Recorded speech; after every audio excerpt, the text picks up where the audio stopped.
विदेश में रहते हुए लाइफ सर्टिफिकेट जमा करने की प्रक्रिया बहुत जटिल है और ज्यादातर पेंशनरों को तो पता भी नहीं है। जय हिंद साथियों, कुछ दिन पहले मैंने एक वीडियो बनाया था जिसमें मैंने आपको बताया था कि लाइफ सर्टिफिकेट कैसे आसानी से बनाया जा सकता है। उस वीडियो पर मुझे बहुत सारे कमेंट्स मिले, लेकिन सबसे ज्यादा कमेंट्स आए विदेश में रहने वाले पेंशनर्स की तरफ से। किसी ने लिखा एम्बेसी बहुत दूर है, वहां जाना मुश्किल है। किसी ने कहा अपॉइंटमेंट नहीं मिल रही, क्या कोई दूसरा तरीका है। और कुछ बुजुर्ग पेंशनर्स ने तो यहां तक लिखा कि हमें समझ नहीं आता कि बाहर रहते हुए लाइफ सर्टिफिकेट आखिर जमा कैसे कराएं। सरकारी नियम साफ नहीं मिलते, डर रहता है कि कहीं पेंशन ना रुक जाए।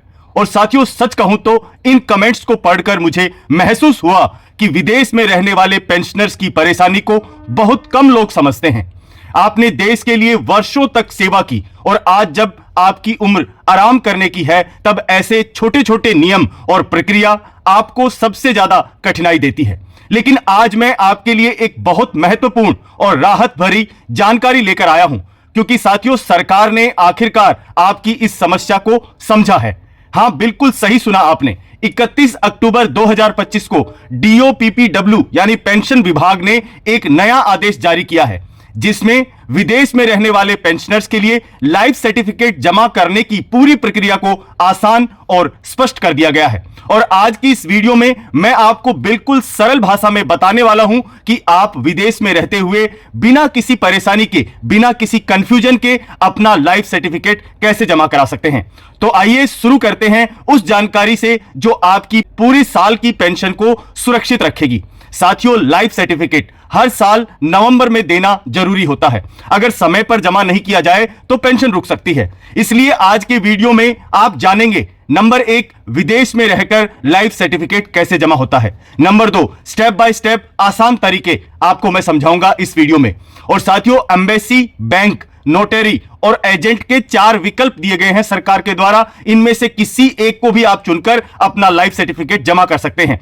और किन विशिष्ट मामलों में पोस्ट से भी अपना लाइफ सर्टिफिकेट इंडिया भेजा जा सकता है। और साथियों, 2025 के नए आदेश में क्या क्या बदलाव किए गए हैं, जानने के लिए यह वीडियो पूरा अंत तक जरूर देखिए। साथियों, 5-6 मिनट आपके जीवन के और आपकी पूरी लाइफ की टेंशन खत्म हो जाएगी। 1 साल अगर आपने बना लिया तो अगले साल आपको उसी स्टेप से बनाना आसान हो जाएगा और हर महीने आपकी पेंशन सुचारू रूप से आती रहेगी। चलिए साथियों, बिना किसी देरी के शुरू करते हैं।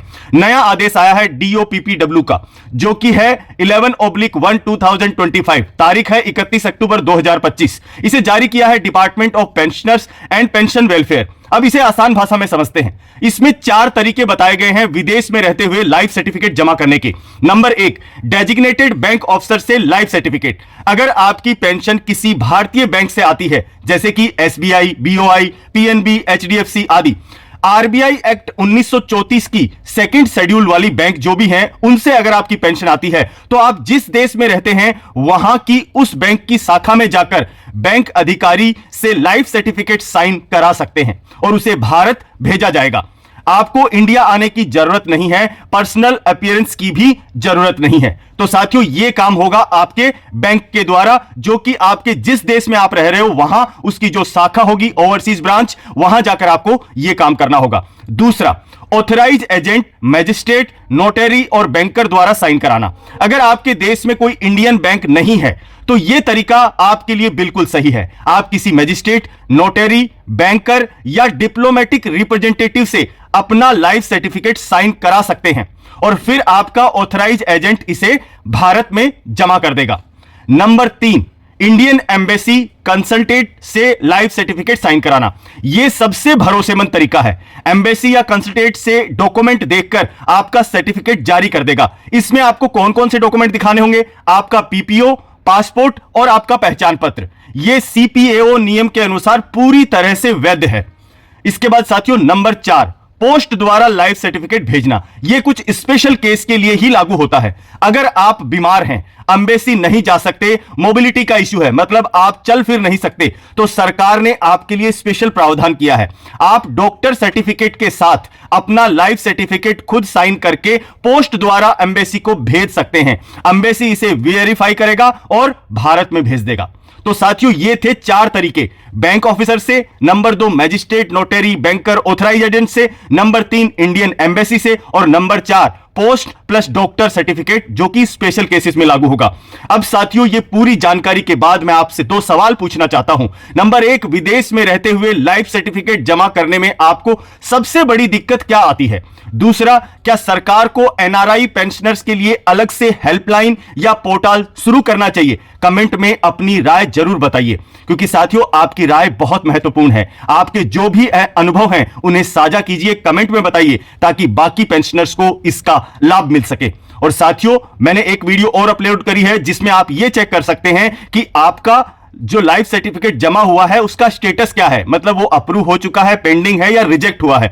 तो उससे आपको यह पता लगेगा कि आपका लाइफ सर्टिफिकेट जो आपने बनाया था वो सही तरीके से आपके बैंक या आपकी पेंशन डिस्बर्सिंग अथॉरिटी से अप्रूव हो चुका है। साथियों अगर आपको यह जानकारी उपयोगी लगी तो इसे उन सभी पेंशनर तक पहुंचाएं जो विदेश में रहते हैं। आपका एक शेयर किसी बुजुर्ग की पेंशन रुकने से बचा सकता है। और साथियों आपसे रिक्वेस्ट है कि चैनल को सब्सक्राइब करें और बेल आइकन जरूर दबाएं, क्योंकि यहां आपको मिलेगी आपके पेंशन, आपके भत्ते, सरकारी आदेश और वेलफेयर से जुड़े सबसे भरोसेमंद अपडेट, वो भी आसान और सरल भाषा में। साथियों मिलते हैं एक ऐसे ही जरूरी अपडेट के साथ में, तब तक के लिए जय हिंद, जय भारत, वंदे मातरम।